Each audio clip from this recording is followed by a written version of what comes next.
Bem-vindo a mais um episódio do Novos Clássicos Show, nosso programa de notícias que a gente comenta o que acontece no Brasil e no mundo da forma mais imparcial que a gente consegue. Boa. Confere o episódio extra no site, vamos lá.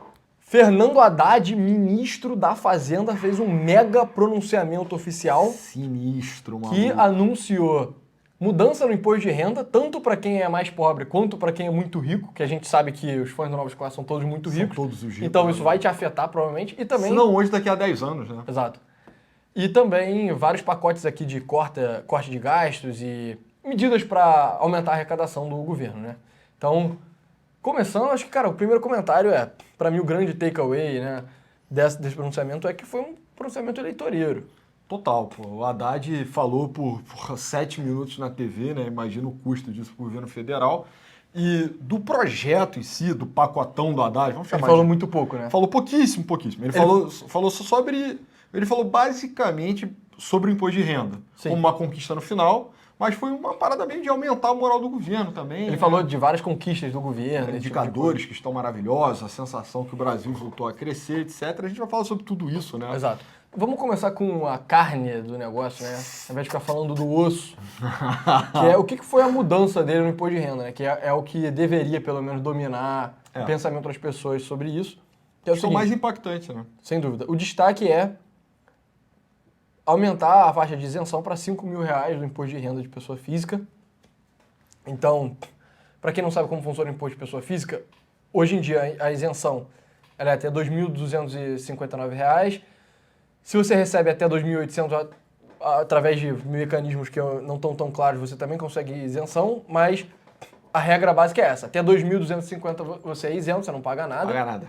Aí a grana que você ganha entre 2.250 e o próximo faixa, você vai pagar uma alíquota mais baixa, vai aumentando até R$ 4.664, que aí, a partir disso você passa a pagar 27,5%. Então, só para deixar bem claro, é escadinha. Então, se você ganha R$5 mil, né, no esquema antigo, que é o esquema atual, né, o esquema antes da mudança do Haddad. Esquema até 26, na real. Né? Só vai você não vai pagar 27,5% em todos os seus R$5 mil, sabe? Você vai pagar 27,5% só na parcela que excede 4.664. Exato. Então vale a pena deixar isso bem claro, porque tinha uma galera se confundindo. Tinha até uma galera que não deveria estar se confundindo com isso, o pessoal de mercado financeiro aí do Twitter.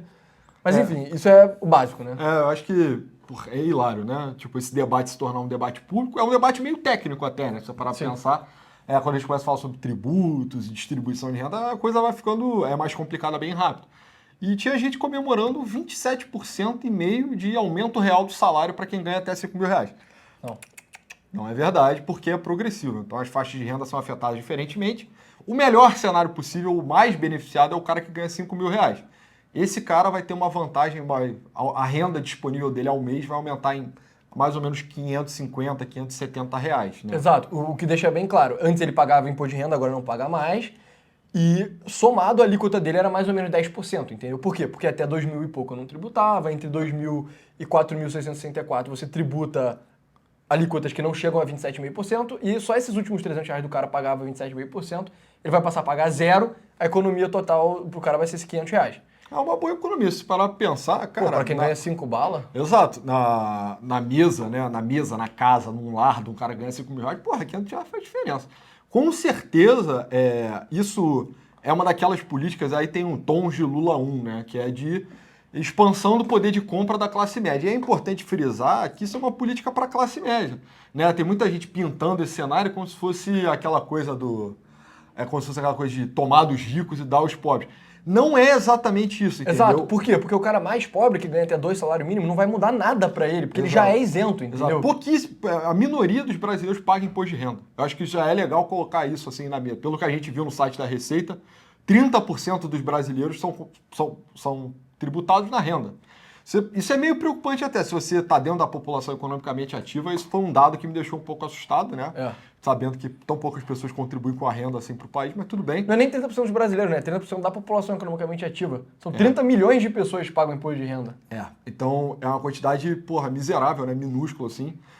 Bem magra mesmo de brasileiros que paga, mas para o cara que não paga não afeta, né? Então pensa assim, se você vai dar dos ricos para tomar os pobres. Basicamente não, na real, né? O pobre vai estar na mesma condição que ele sempre teve. Só que aquele cara que está naquela faixa de renda entre os 2.800 e 5 mil, que clássico, né, classicamente, né, seria considerado o quê? A classe C, teoricamente, esse cara vai ser impactado positivamente. Exato. E quem ganha mais de 7 mil reais não vai fazer diferença, né? É, Porque vai ter uma mudança de benefício, né? Que é acima de 7 mil reais, exato. que você vai continuar pagando. Na transição ali, o cara até pode ter alguma diferenciação, mas não vai ser nada muito substantivo. A parada é a consequência de você engordar em 500 reais a renda da classe C, assim, de forma geral, cara, é o de sempre, né? O que a gente já está acostumado, já viu no Brasil, é mais consumo de coisa básica, é o acesso a algumas atitudes ou hábitos de consumo de luxo, né? Então, é o cara que, sei lá, vai comer uma picanha, Vai literalmente no parar do Outback. Lula, exato. Vai dar uma viajada, vai fazer uma reforma na casa dele, comprar uma geladeira nova, esse tipo de coisa assim, né? Exato. E aí, em contrapartida, né? Porque vai diminuir o imposto para certas pessoas, isso iria deixar um rombo no governo, o Haddad não quer deixar um rombo no governo, Boa, ele né? vai aumentar o imposto de quem tem uma renda mais alta, né? Então, quem ganha mais de 50 mil reais por mês vai ter que pagar uma alíquota mínima do imposto de renda. E aí, vale a pena deixar claro, porque quando você olha a matéria olhando assim rápido, é meio estranho, né? Porque o que ele fala é: não há uma cobrança por faixas, mas sim uma fórmula de cálculo, pelo qual a Fazenda estima que o imposto mínimo de 5%, vai ter um imposto mínimo de 5% para quem ganha 800 mil por ano, né?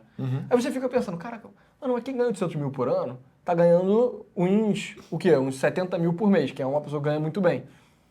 Quem ganha 70 mil por mês não pagaria mais ou menos 27,5%? Então, não necessariamente, porque ele não está falando da renda tributável, né? Está falando da renda total da pessoa. Então, incluiria tanto parcelas tributáveis, como salários, né?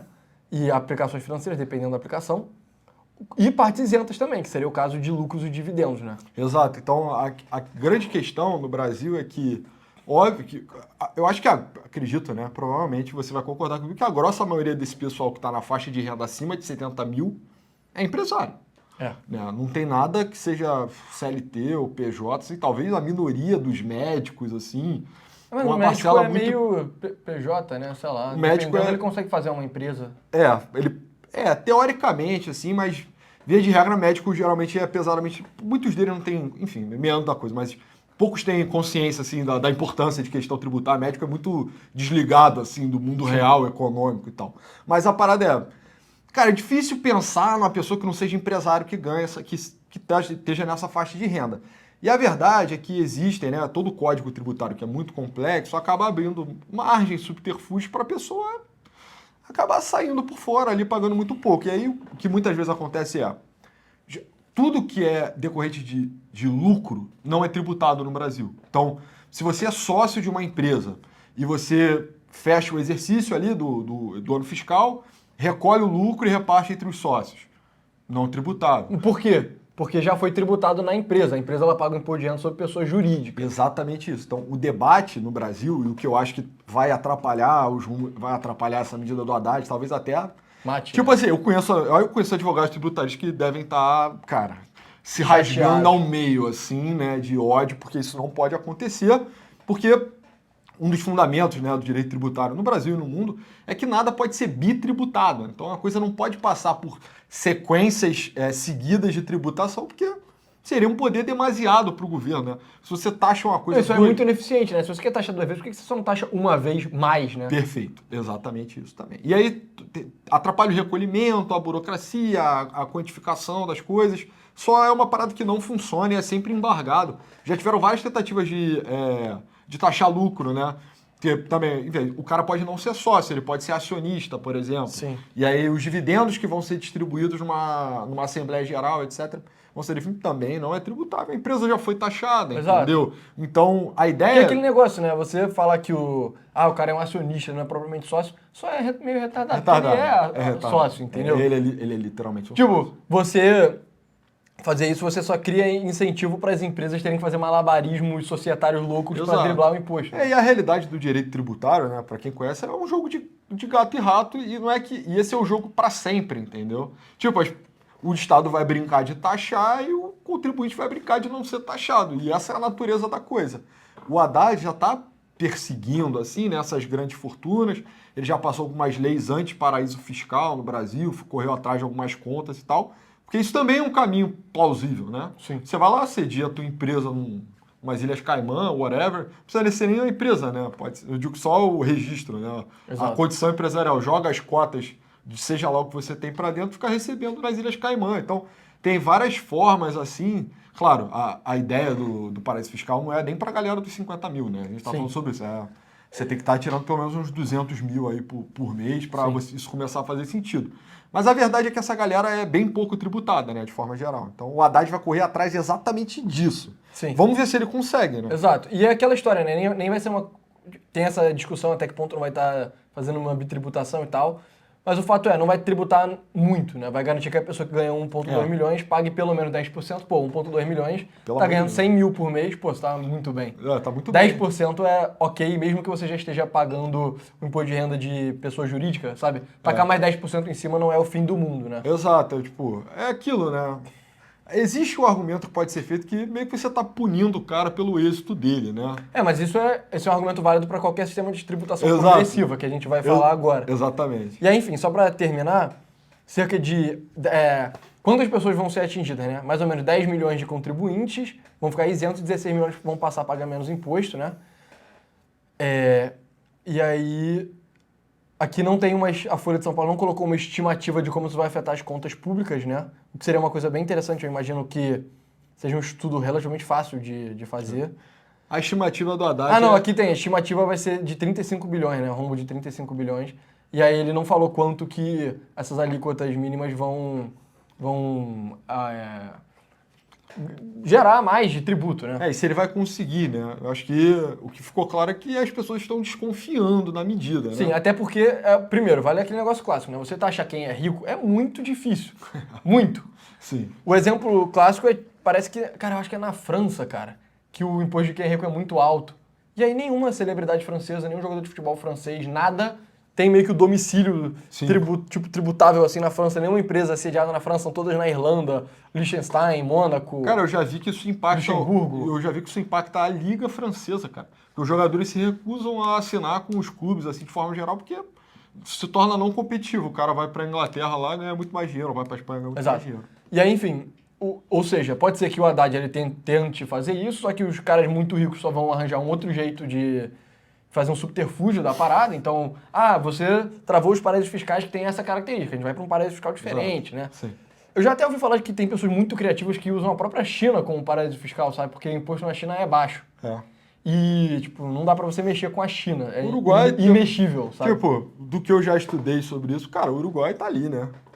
A alíquota lá é bem baixinha e é bem pertinho daqui também, e lá é bem seguro também. E mesmo que o cara muito rico, vamos supor que você consiga blindar completamente. De fato, você conseguiu fazer com que o cara pague mais imposto. Ele pode só resolver falar, tirar o dele do jogo, né? Ele fala, então, dado que eu vou ter que pagar esse imposto todo, eu só vou embora. Aí ele tira o investimento dele, né? Enfim. Mais cedo no ano a gente comentou sobre a Noruega, tomou exata a mesma medida e fracassou, né? Ela tinha uma expectativa de receita que nunca se concretizou. As pessoas só foram embora, arrumaram outro subterfúgio pro dinheiro delas. Essa ideia de taxar lucros, eu acho bem complicada para sustentar juridicamente. Mas dito isso, o plano, na minha opinião, né, ele nem é necessariamente ruim, porque o sistema tributário brasileiro, famosamente, ele é meio regressivo, né? Então, para quem nunca ouviu falar desses termos antes, um sistema tributário regressivo é um que, quanto mais pobre você é, maior é a parcela da sua renda que você paga de imposto, e quanto mais rico você é, menor é a parcela da sua renda que você paga de imposto. Por quê? A maioria das pessoas acredita que quanto mais rico você é, mais você deveria pagar da sua renda, porque não vai prejudicar o seu padrão de vida, e vai poder ter dinheiro para o Estado justamente ajudar quem é mais pobre, né? Enquanto você tirar de quem é pobre é meio vacilo. E o sistema brasileiro, o que acontece? A alíquota, ela é baixa, 27,5% para ser a alíquota mais alta, que é aqui, é relativamente baixa para o padrão global. Então, eu acho que nos Estados Unidos, nos estados mais baixos, porque lá nos Estados Unidos tem imposto de renda estadual também, chega em tipo 30 e poucos %. E nos estados mais altos, que é tipo a Califórnia, Nova York, sei lá o que, chega a mais de 50%. Né? E na Europa, então, chega a 50%, chega até 70%, dependendo do país. Só que tem uma diferença, que é, lá na Califórnia, para você pagar a alíquota mais alta, cara, você tem que estar ganhando muita grana. Eu não me lembro quanto é de cabeça agora, mas é na casa de, tipo, $500 mil ou $100 mil por ano. Ou seja, muita, muita grana. Coisa que aqui no Brasil, cara, você começa a pagar a alíquota bem alta, quando você ainda é, tipo, classe média tipo, classe média, sacou? Você nem é classe média alta, sabe? Então, o que acontece? O cara que ganha 10 mil reais por mês e o cara que ganha 100 mil reais por mês, se os dois forem CLT, os dois vão pagar o mesmo, mais ou menos a mesma alíquota, os dois vão estar na alíquota máxima. Se o cara que ganha 100 mil for um esquema de distribuição de lucros e tal, ele vai pagar menos ainda, porque ele vai estar pagando o imposto de renda de pessoa jurídica e tal, enfim. E aí tem o outro fator, que é o Brasil ele tem imposto sobre consumo muito alto. E como uma pessoa que ganha pouco, ela gasta mais da renda dela em consumo, né? Pensa bem, se o cara ganha 5 mil reais, ele bem ou mal vai gastar todo o salário dele comprando comida, comprando roupa, enfim, transporte, o colégio do filho, sei lá o que nego ganha 5 bala, gasta. O cara que ganha 100 mil reais, ele não vai gastar 100 mil reais em consumo, ele vai gastar, sei lá, 20 mil reais em consumo, 30 mil reais em consumo por mês e vai economizar o resto, entendeu? E aí acaba que, porque o imposto de consumo no Brasil é muito alto, se você somar todos os impostos, então imposto de renda mais os impostos em consumo, muitas vezes o cara que ganha 5 mil reais por mês, ele paga mais imposto do que o cara que, não em termos absolutos, né, mas em termos de percentual da renda, Proporcionalmente. do que o cara que ganha 100 mil reais por mês.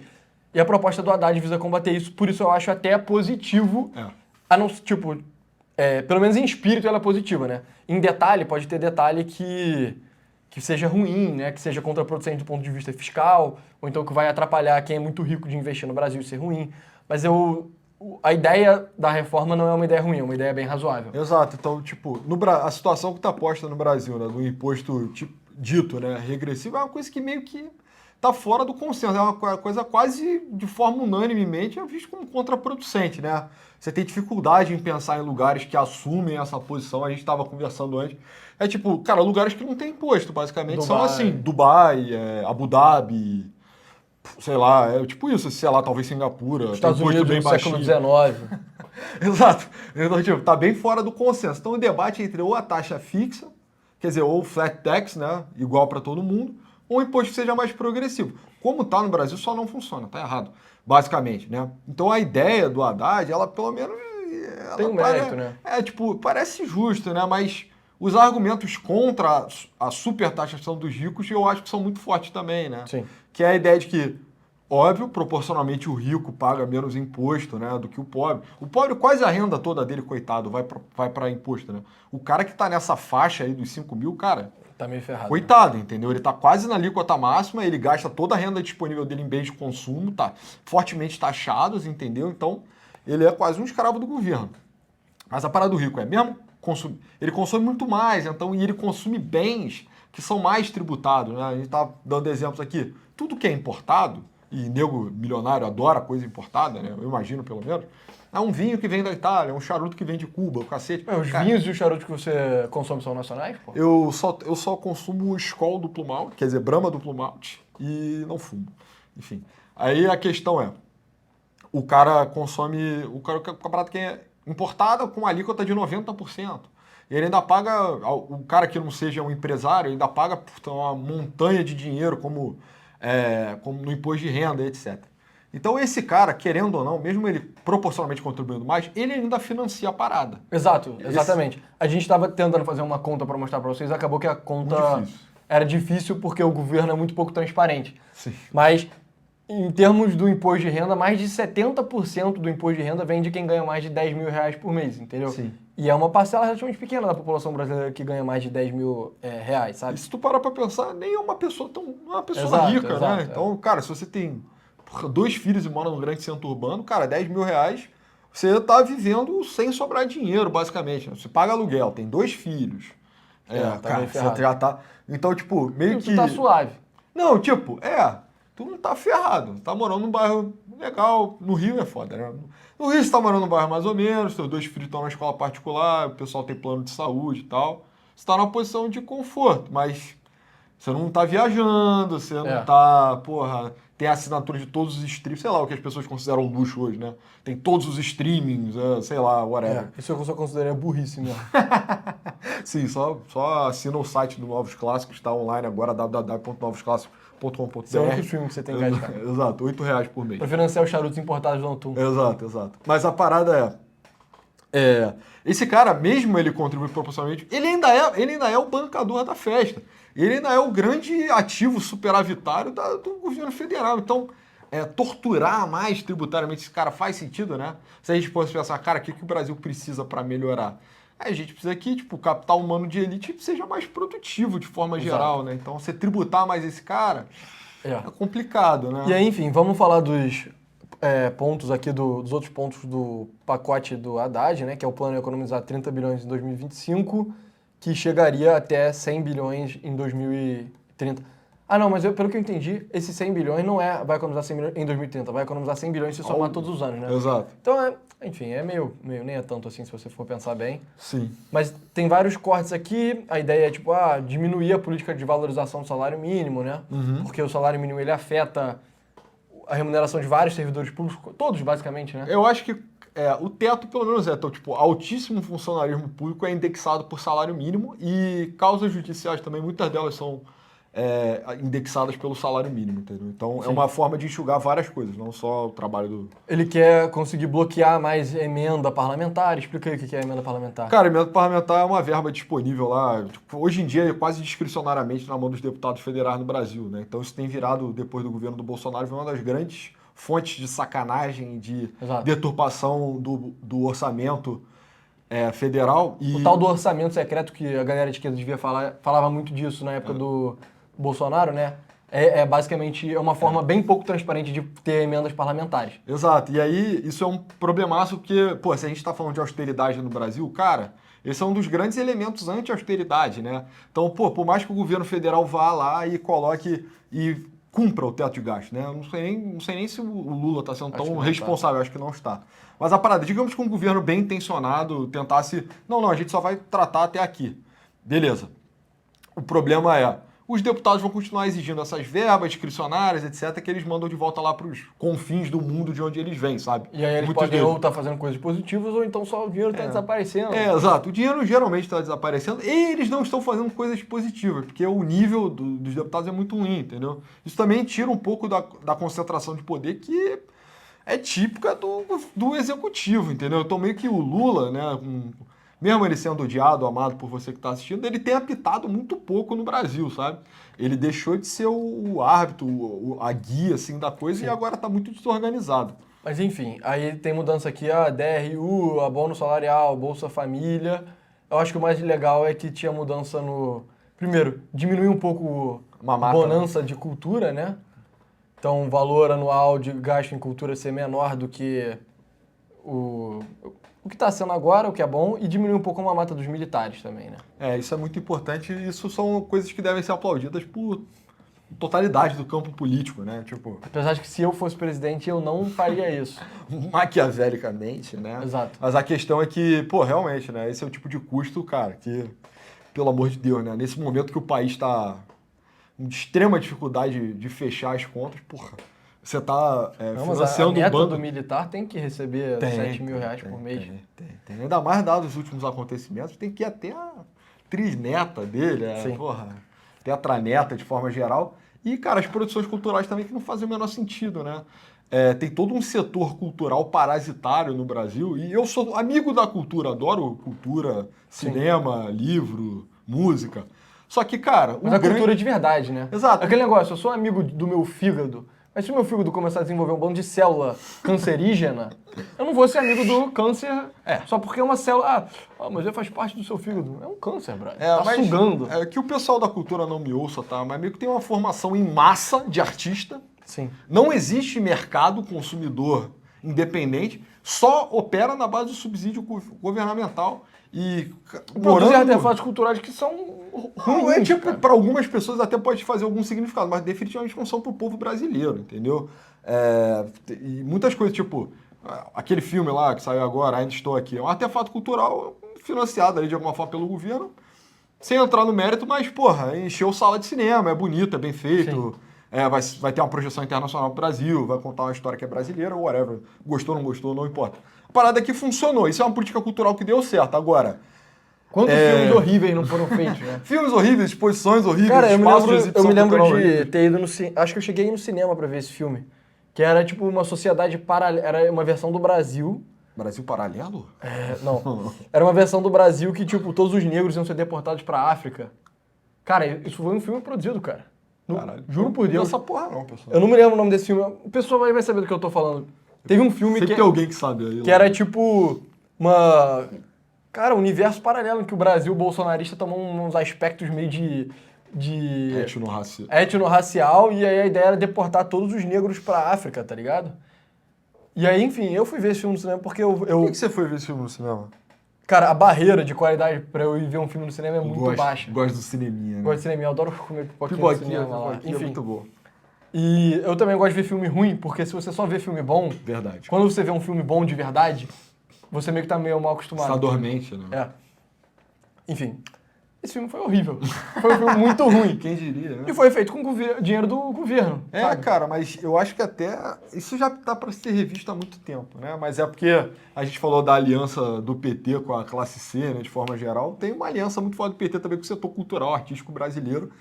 Pro nosso demérito, né, como nação, assim, de forma geral, as coisas são subsidiadas muito largamente e, puta, ninguém lucra, entendeu? Só é uma bosta de forma geral. Sim. Mas enfim, agora acho que vale a pena a gente falar sobre o aspecto eleitoreiro desse pronunciamento, porque, cara, isso foi um pronunciamento grande, né? Avisado em rede nacional com antecedência. O ministro da Economia vai falar, preste 7 atenção, minutos. né? 7 minutos. E aí, cara, normalmente o Lula que faria isso, né? Se fosse pra colher a conquista, né? Eu não sei, né? Dizem que o Lula é muito safo. Talvez ele tenha antevisto a repercussão turbulenta, assim, da coisa e tenha dado um passo atrás. É. Mas a verdade é que pro campo político do PT foi uma baita conquista, né? Eles consideraram de forma unânime que sensacional, obrigado, Haddad. A não ser uma ala um pouquinho mais radical que não gostou da austeridade, né? Mas tudo bem. A maior parte do grupo petista achou uma tremenda conquista, uma tremenda vitória, e o Haddad capitalizou ela, o que diz pra gente que talvez o Lula não esteja tão animado para ele mesmo ir em 2026, né? Talvez algumas pessoas têm comentado isso, que ele tem uma preocupação sobrenatural com a biografia dele, né? Que ele se reconhece como um ídolo, né? Um bezerro de ouro, assim. Então, Exato. tal como o Pelé falava de si mesmo na terceira pessoa, né? O Lula também tem uma coisa meio assim. E ele não quer terminar perdendo em 26.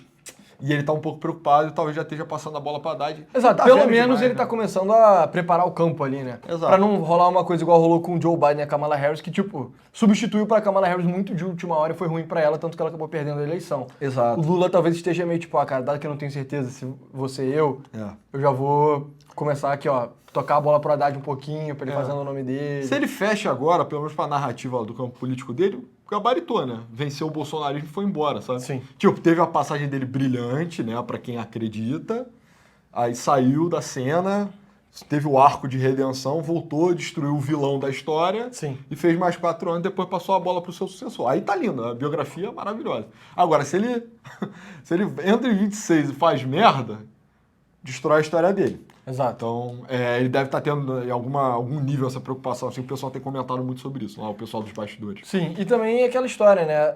O Brasil agora em 2024, desculpa. Tô vendo no passado, galera. Desculpa. Caralho. Ele, na eleição municipal, deu uma guinada meio à direita, né? Sim. Você vê, o PT se ferrou na grande maioria dos estados, candidatos à direita ganharam pelo Brasil inteiro, e aí talvez já tá na hora da gente lançar o Haddad, ao invés de ser um cara tipo Boulos, né? Porque o Haddad ele é da ala mais moderada do PT. Exato, a gente, comentou pra cacete a eleição pra Prefeitura de São Paulo. Foi a oportunidade que foi dada ao Boulos pra meio que roubar o posto de Foi tipo herdeiro assim, do Lula. Boulos, se consagra, meu irmão. Exato, voa, filho. A bola é tua. Exato. E foi uma briga que o Haddad ganhou, né? O Haddad foi prefeito de São Paulo, teve a gestão dele lá, né? O pessoal... Tem muito paulista que reclama, ele nem foi A maioria dos reeleito. paulistas eu vejo reclamando, sabia?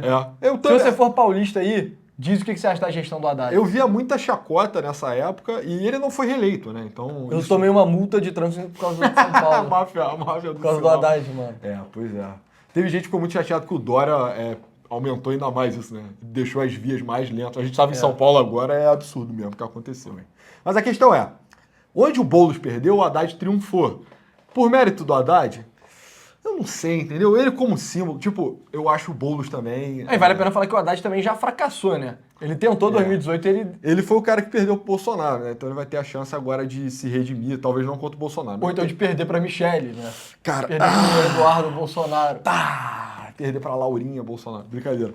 A parada é que ele perdeu o Bolsonaro, é verdade. Então, porra, em 2018 o Bolsonaro estava muito forte e o Haddad, ele tem um perfil que ele, gosta ou não também, técnico, né? Ele é um cara bem formado, ele é doutor formado pela USP, você também pode não gostar da USP, mas, tipo, o cara é bem estudado, bem formado. Eu acho que é meio que, pô, apesar de nego na USP poder ser de esquerda demais, assim, é a melhor faculdade do Brasil. Inclusive, ele fez Amped, entrou no mestrado de economia, Sim, se formou. e o Haddad também não é um cara de extrema esquerda, né? Eu acho que isso é meio claro. Eu sinto que eu nunca nem vi alguém fazendo esse argumento, cara. Não, o Haddad, na nossa cabeça, pelo menos, é a anti-Gleisi Hoffmann, né? Tipo, a ala insana do PT tá lá dentro do diretório, da gestão do partido, Gleisi Hoffmann, Lindbergh, apoiando a Venezuela e tal. Exato. E do lado tem, tipo, o Haddad tentando ser, tipo, o primeiro-ministro europeu, assim. Sim, sim. Claro, ele pretende, governa sobre o Congo, né? Mas ele tenta fazer políticas francesas. Cara, né? o Haddad, ele tem uma pegada meio Jeremy Corbyn. Jeremy Corbyn não, desculpa, meio Keir Starmer. Ele é bem... Só que mais bandeirado ainda que o Keir Starmer, cara, porque o Keir Starmer tá meio radical lá no Reino Unido, né? Pelo menos na hora de reprimir as pessoas, ele tá bem Sim. radical, né? O Haddad Tem uma pegada meio Tony Blair, assim, né?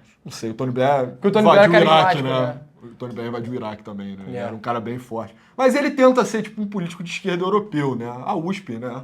É o departamento mais famoso da Universidade de Paris, né? Não sei se vocês sabem. Então, o Haddad tenta fazer esse tipo, assim, e tal.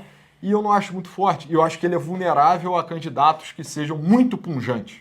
Então, ele é todo... o déficit, as contas públicas, o balanço. Entendeu? Eu não consigo ver o seu João, que vira massa o dia inteiro, sobe muro, cacete, vai no comício do Haddad, engravatado, os juros, o déficit, não sei o quê. Cara, vale a pena assistir, se você não conhece muito sobre o Haddad, vale a pena assistir esse pronunciamento, porque eu acho que ele mostrou bem como o Haddad é um cara meio sem sal, cara. Ele é meio é sem sal. Meio sem sal. Cara, não é uma comida temperada, entendeu? O Lula é um cara temperado. O Lula é um baião de dois, bem porreta, entendeu? Que tu come no almoço e te bota pra dormir na rede depois, entendeu? O Haddad é um peito de frango, assim, peito de brócolis, frango com arroz branco sem feijão. Exato. Tipo, se ele for o sucessor, até me alegra, porque quer dizer que a ala... louca, colar branquinho. Não, a ala louca foi derrotada. É. Deus seja louvado, porque a Tarek Saebização do PT foi adiada. Mas é a vitória da ala colar branquista, né? Que é a ala do Haddad. É menos eleitoreira. Dependendo de que ele for disputar em 2026. Exato, quem for o nome da direita. Né? Exato, aí a gente está debatendo, né? Ainda. Então, ainda tá difícil de ler, mas. A direita vai apelar para normalidade ou para anomalia de novo, Exato. né? Ou seja, vai um cara tipo Tarcísio... Que seria a normalidade. Ou um cara tipo Marçal, que seria insanidade. Exato, seria anomalia. E nos dois casos já é meio ruim pro Haddad, né? Pro então, Marçal, cara, puta, o Haddad contra o Marçal, ele ia ser emasculado. Ele ia ser destruído. E todas aquelas goianices lá do Pablo Marçal ia entrar na cabeça urbana do Haddad e ele só ia colapsar, sabe? Eu sinto. E pro nosso demérito, sabe? Porque, pô... Ninguém quer o Pablo Marçal como presidente. Ninguém que tá aqui quer o Pablo Marçal como presidente, eu espero, sabe? E ele contra o Tarcísio ia ser até engraçado, porque ia ser tipo um retorno... Ia ser uma eleição bem chata, sabe? Ia ser bem técnico. Tô pensando se teve alguma eleição no Brasil que foi assim. Pior que nem teve, né, cara? Cara, raramente... Todas as eleições do Brasil tiveram um lado meio louco, assim. A primeira, teve o Collor. A primeira direta. Exato, Aí depois teve o Lula... Por 4 eleições seguidas. Sim. Aí depois, a Dilma era meio louca também. Tem uma essa também. Essa era tinha um caráter bem... Aí depois já entra no Bolsonaro. A última foi Lula e Bolsonaro, dois loucos completos. Eu também coloco o Lula meio no campo assim da anomalia, no sentido de que ele é um fenômeno. Exato, ele tem muito carisma. Sabe? É uma coisa que dá uma desbalanceada no jogo. Nisso eu concordo com o Kassab em gênero, número e grau. O Lula eleitoralmente, o Lula é excepcional. Todo mundo precisa reconhecer isso se quiser analisar as coisas, sabe? Mas a parada não é que eu sou fã dele, mas é que realmente, o cara, mano, o movimento das massas é diferente. E a parada, se for um Haddad Tarcísio, porra, talvez seja até refrescante, entendeu? Sim, eu tenho falta de assistir um debate presidencial e...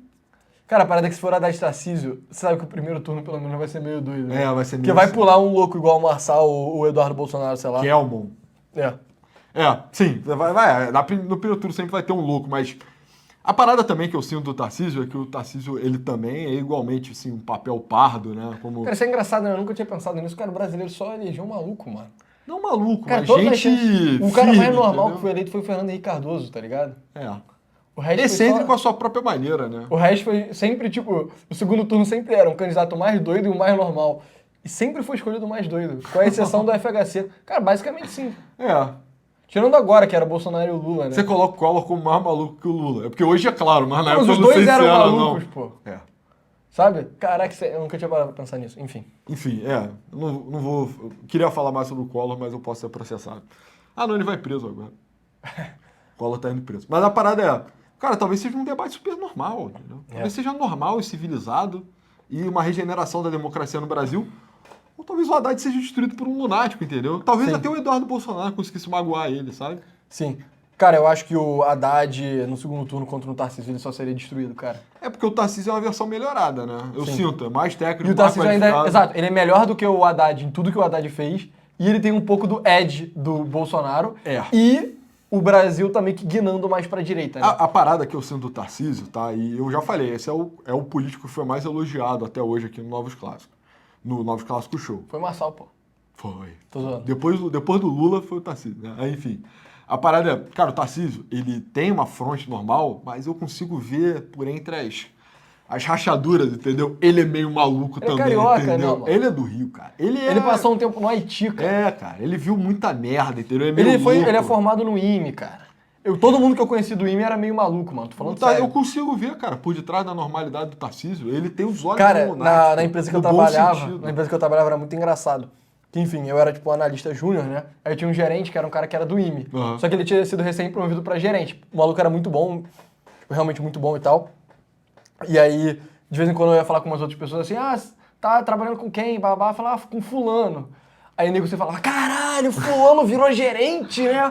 Porra, inacreditável. Você não vai acreditar como esse maluco era na época que ele era analista. Eu ficava tipo, mano, mas ele é tipo um bom gerente, sabe? O cara super respeitado, assim, então mano. Ser do IME te deixa meio biruta, assim. Do Rio, do IME, do Exército, serviu no Haiti. Eu consigo ver, Tarcísio. Você tem um pouquinho de louco dentro de você, mais do que o Haddad, muito mais do que o Haddad. O Haddad, cara, ele é de uma estirpe de político, né? Os políticos de origem semítica, né? Os libaneses. Que funciona melhor de trás dos panos. Exato, cara. Era pra ele ter virado uma eminência parda, entendeu? Tipo Michel Temer. Ou então ter abraçado o populismo, tipo Maluf, né? Sim. São as duas formas. Ou como tirano, ou como, tipo, o eunuco da corte, assim, que controla tudo, na verdade. Esse papel que ele tá tentando assumir de tecnocrata não cai bem pra nós, entendeu? Quando você concorrer a presidente, você vai de... Full populismo, full Maluf. É isso. É isso, full Maluf, tá bom? Mas cara, resumidamente, esse foi o grande pronunciamento do Haddad. Vale a pena assistir, é muito curtinho, só 7 minutos. E pessoa, talvez valha a pena falar, cara, mas foi mal recebido, né? Foi mal recebido. Eu acho que a principal demonstração foi mal recebida é o fato do dólar ter dado uma porrada. Vai ter muita gente sendo demagogo com relação ao dólar. Se tem uma dica de quem já trabalhou no mercado financeiro, eu trabalhei pouco tempo e a área que eu trabalhei não era de câmbio. Mas enfim, você aprende, né? Porque você conversa com muita gente.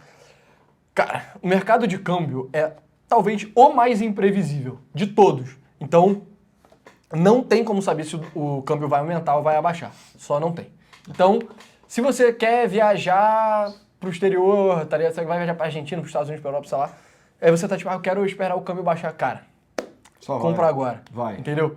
Se você tá numa de tipo, o dólar com certeza vai subir mais, sei lá o que, tipo, cara, talvez suba, sabe? Mas talvez não suba.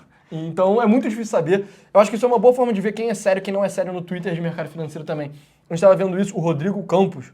Abraço, ídolo. Rodrigão, ídolo.